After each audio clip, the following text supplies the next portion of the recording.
Pour nous rejoindre en studio. Studio à commercial cube.radio. Appelez ou textez. 187 Cube Radio. 1877-827-2346. La saga judiciaire, peut-être la plus suivie des dernières années au Québec, celle de l'ex-juge Jacques Delisle, c'est enfin terminé.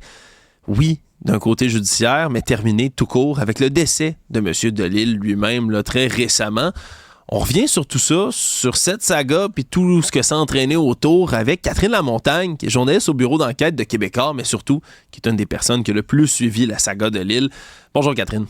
Bonjour. Écoute, c'est une conclusion qui, on se comprend, était inévitable vu l'âge du juge Delisle, mais juste toi, avant toute chose, quand tu as appris la nouvelle, qu'est-ce que ça t'a fait? Ben, c'est sûr que ça m'a atteint, là, dans le sens que je suis pas du tout de glace là, par rapport à cette situation-là. En même temps, c'est pas une situation qui est surprenante. Jacques Delisle a eu 89 ans en mars dernier. Moi, la dernière fois que je l'ai aperçu, que je l'ai vu, c'était au Palais de justice de Québec au printemps, justement, au moment de son plaidoyer de culpabilité. On le voyait déjà, là, une difficulté de se déplacer, douleur, semble-t-il, aux genoux, au dos, difficulté aussi au niveau de l'audition. Donc, c'est sûr que c'est un homme là, qui avait un âge avancé et son décès est malheureux et survenu en début de semaine dernière. Mais il faut dire que c'était pas quelque chose qui était très surprenant non plus. On sentait que ça s'en venait. Ouais, et là, ben, ça met un terme, comme on le dit, à la saga au grand complet, à l'histoire du juge Delisle. Puis saga, c'est pas un mot qui est exagéré, là, Catherine, pour parler de tous ces événements-là. Non, c'est une saga. Écoutez, c'est une affaire judiciaire qui s'est étirée pendant 15 ans. Jacques Delisle, à l'époque, quand il était accusé du meurtre prémédité de sa femme, il devenait le premier juge au Canada à faire face à une accusation de meurtre prémédité qui est, on le rappelle, la plus grave, qui est prévue au Code criminel. Et c'est un dossier qui est teinté encore aujourd'hui d'un aura de mystère. Là.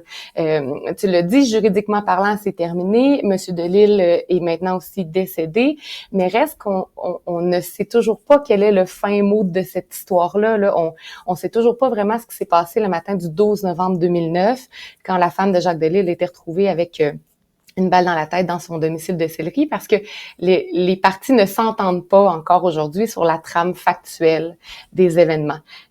Jacques Delisle a plaidé coupable au printemps dernier à une accusation d'homicide involontaire. Il a reconnu avoir fourni une arme chargée à son épouse, qui, dit-il, était dépressive, était aussi paralysée de tout le côté droit du corps, et qu'elle a elle-même mis fin à ses jours avec cette arme-là, alors que du côté de la couronne, on persiste à croire que s'il y avait eu un second procès pour meurtre prémédité, Jacques Delisle aurait pu être reconnu coupable et que son implication dans cette affaire-là dépasse peut-être là, ce qu'il a admis. Ouais, et là, c'est peut-être une des dimensions dans l'œil du grand public aussi, Catherine, qui est venue fasciner, adoucir peut-être aussi, donner une espèce d'empathie autour du juge Delisle, parce que ça a toujours été la version qu'ils ont mise de l'avant, là, celle-là qui, comme de manière humanitaire, humaine, voulait aider sa femme à mettre fin à ses jours. Ça avait joué dans l'opinion publique. Ça n'a pas toujours été sa version. Je te corrige, là. Okay. C'est ça aussi, il y a eu des modifications dans les versions. Rappelez-vous, au premier procès, Jacques Delisle n'avait pas témoigné, mais ce que son avocat faisait comprendre, c'est que Jacques Delisle n'avait aucun lien dans le décès de son épouse. Là. Ce matin-là, il était parti faire des courses, puis à son retour, son épouse s'était enlevé la vie, semble-t-il, avec une arme là, qui se trouvait à l'entrée du condo. Quand Jacques Delisle était reconnu coupable, il a tenté de faire casser le verdict, il est allé en cour d'appel, en cour suprême, ça n'a pas fonctionné. Il a fait une demande de révision ministérielle au ministre de la Justice pour tenter de faire casser le verdict et obtenir un nouveau procès. Et c'est à ce moment-là qu'il a reconnu que, ce matin-là, il y a eu une discussion avec son épouse, qu'elle était au bout du rouleau, qu'elle souhaitait en finir et qu'elle lui aurait demandé une arme qu'il lui a finalement fournie. Donc ça, c'est les faits qu'on connaît, c'est les faits qui ont été relatés. Maintenant, dans l'opinion publique aussi, il y a eu toutes sortes de théories, là, justement, d'aide au suicide, de suicide par compassion, qui ont... donc, c'est sûr que c'est quelque chose qui est resté... c'est une saga qui est un peu fascinante parce que tout le monde a un peu sa version, sa compréhension des événements. Et c'est pour ça aussi qu'on a annoncé ce matin là, qu'on travaillait sur une série documentaire sur cette affaire-là, sur cette saga-là, pour replonger là, dans tous ces événements-là, revoir les expertises, revoir les faits et pouvoir rendre tout ça public. Oui, parce qu'il y a des rebondissements, il y en a eu un puis deux. Au travers de ça, il y a l'aspect familial aussi, autour du juge de Lille, qui est quand même spécial, Catherine, parce que là, on se comprend, il y a quelqu'un qui est jugé pour le meurtre de sa conjointe, de son épouse, mais le reste de la famille a continué, si je ne m'abuse, à appuyer quand même le juge de Lille dans tout ça. Ouais, Jacques Delisle a bénéficié d'appui indéfectible tout au long de cette saga-là. Vous savez, dans une affaire de meurtre, habituellement, il y a la famille de l'accusé puis la famille de la victime. Ouais. Dans ce cas-ci, la famille de l'accusé et de la victime était la seule et même famille. Et les enfants de Jacques Delisle ont toujours soutenu leur père, ont toujours cru en leur innocence. Donc, c'est sûr qu'il y avait quelque chose de particulier ou d'inédit un peu dans cette affaire-là. Monsieur Delisle aussi a eu des appuis là, des amis, des juges à la retraite. Il y a beaucoup de gens là, qui lui ont témoigné de son soutien au cours des dernières années. Ouais. Et tantôt, tu parlais du fait que c'était le premier juge qui a été jugé, là, qui se retrouvait dans une affaire comme celle-là.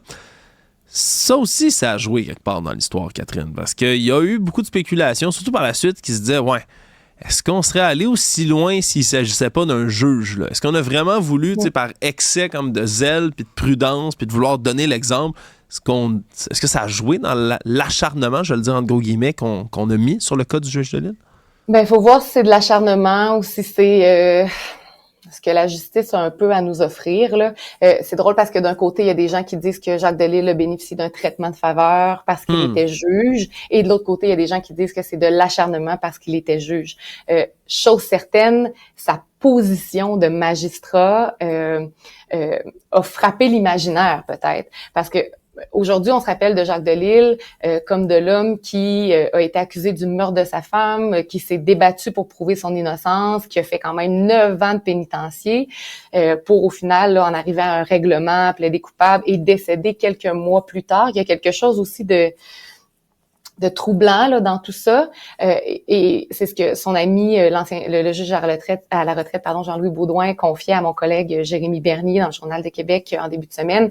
On ne se souviendra pas vraiment de Jacques Delisle pour ses décennies comme avocat civiliste réputé et reconnu, on ne se souviendra pas de sa grande carrière non plus comme juge à la Cour supérieure, à la Cour d'appel. Jacques Delisle, c'est un juge qui était réputé, qui était craint, qui avait horreur de l'incompétence, qui n'hésitait pas à reprendre des avocats plaideurs là, qui pouvaient se fourvoyer devant lui. Donc, il y avait tout cet aspect-là de Jacques Delisle avant que sa vie déboule en 2009 avec le décès de sa femme.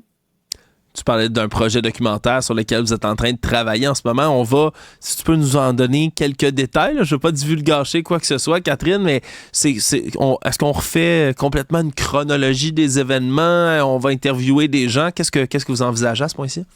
Ben, on est au début là, de ce travail-là. En fait, non, on travaille sur ce projet-là depuis des années. On a été ralenti un peu par tous les rebondissements là qu'a connu cette saga-là.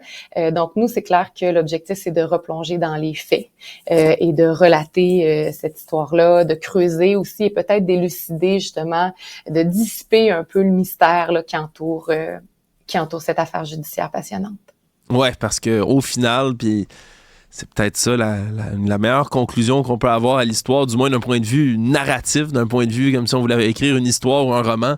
Ben, le juge de Lille va avoir emporté son secret dans la tombe. Hein. Au final, c'est vraiment ce qui est arrivé. Puis le fin mot de l'histoire, on l'aura peut-être jamais, mais on va approcher d'une vérité avec votre documentaire qui va sortir, on l'espère, le plus tôt possible. Catherine Lamontagne, journaliste au bureau d'enquête, merci d'avoir suivi tout ça avec nous. Ça me fait plaisir.